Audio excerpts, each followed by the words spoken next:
Hi everyone, it's Don and I hope you're having a fantastic day. Well, Carnival is bringing back a very important perk from its loyalty program that people have been clamoring for a long time now.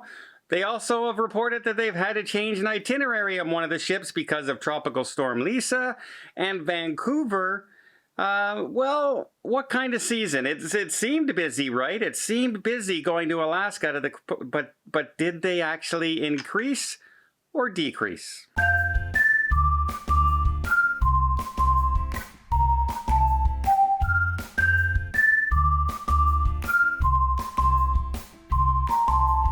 First off, in Vancouver, back in April, Holland America's Dam came into port, and that marked the beginning of the Alaska season. And it was expected to be a pretty large season because of what happened the year before and all the runarounds they had to do. They couldn't come back to Canada. They were finally able to come back to Canada this year and leave out of the port of Vancouver and stop in Victoria, all that kind of things. Well, they did pretty well. They got 306 cruise ships came to the city of Vancouver this year, and that was a record. But here's the kicker. Passengers were fewer on the ships, especially in the early April and May and June of the season. A lot of people were only going to go during peak season. A lot of people were still wary of cruising to Alaska. You heard all the news about people having to wear masks on cruise ships for the entire season if you were leaving out of the port of Vancouver, and that really held back a lot of passengers from sailing on those 306 ships. But overall, they said it was a pretty good year for comeback, coming in at about 80% of pre-pandemic levels for passengers, and spending in the city from cruise passengers was up. Many people coming into the city and spending 2, 3, 4 days in hotels ahead of time or after their cruise to enjoy the city, which is good news for all the businesses that have been shut down in that port for a long time. Well, that comes to an end today because the Crown Princess is the final ship leaving Vancouver. The season is over. It leaves today and sets sail, and the season is gone for Canada because, hey, it's just too darn cold. It's just too darn cold for cruises to come up here to Canada. But overall, a pretty successful season. They say next year is looking to be gangbusters. They're expecting another 30 ships, 336 cruise ships in Vancouver next year, bringing 1.3 million passengers to the city, which would be a record-breaking year. So let's hope for Vancouver's sake and all the businesses looking for that money that holds true and comes to fruition next year. This year we also have Carnival. Well, let's talk about Tropical Storm Lisa first. The Carnival Vista was on its way to Belize, and yeah, Tropical Storm Lisa is there. As it hits landfall, it's expected to hit hurricane status, which means they're not going to Belize. They're not going to bring the cruise ship into danger of a storm, and especially a hurricane building.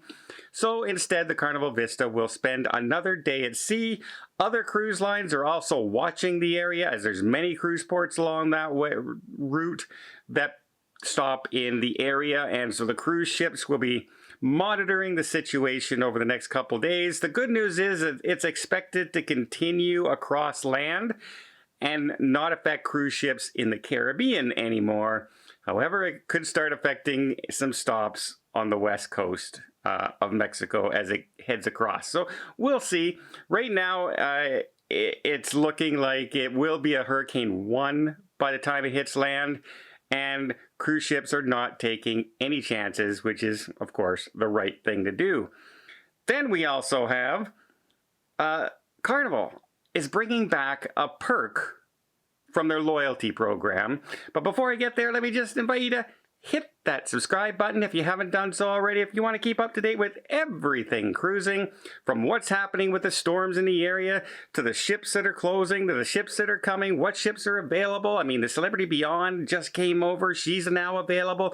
The Holland America Rotterdam is now available. And all the new ships coming online very, very soon. Like really excited to see the Icon of the Seas and the Sun Princess in 2024. Those ships should be amazing. So I hope you'll continue and maybe join us here on the journey. Just hit the subscribe button. Doesn't cost a thing. It just tells YouTube people like cruising videos, and it helps the channel out immensely. And again, I'd really do appreciate it. Okay, Carnival's loyalty program for Platinum and Diamond members. You can now, once again, have priority boarding, which is a big deal in a lot of cases, especially if you're, say, going on the Mardi Gras, you know, one of the big, large Carnival ships. And for some reason, there's a little delay in the port and it starts getting backed up. Well, if you have priority boarding, you have special lines that you can head to and head on the ship. Now, there are some exceptions to that. That being the Carnival Journeys, which tends to be longer cruises, and the ones that are most full of senior passengers, loyal passengers to Carnival Cruise Lines who are in the Platinum designation. So they, you know, it would make no sense to have special lines when it looks like those lines would be fuller than the normal lines on Carnival Journeys. Also, the perk is you can book your boarding time 2 days earlier than everybody else during check-in. You can check in 2 days earlier if you're in that status, which again is a benefit because you get in and can choose an earlier boarding time, a later boarding time, whatever your boarding time preference is. And people on Carnival have been clamoring for this to come back, saying, yeah, it's time, we need this back. It's exciting that they can finally have those priority lines. Because some lines getting at some cruise terminals, not all, but some, are quite long, quite long. But the whole boarding process and online check-in since COVID has really reduced the process. It's usually much faster to go in and out now. It's surprising how fast things have done.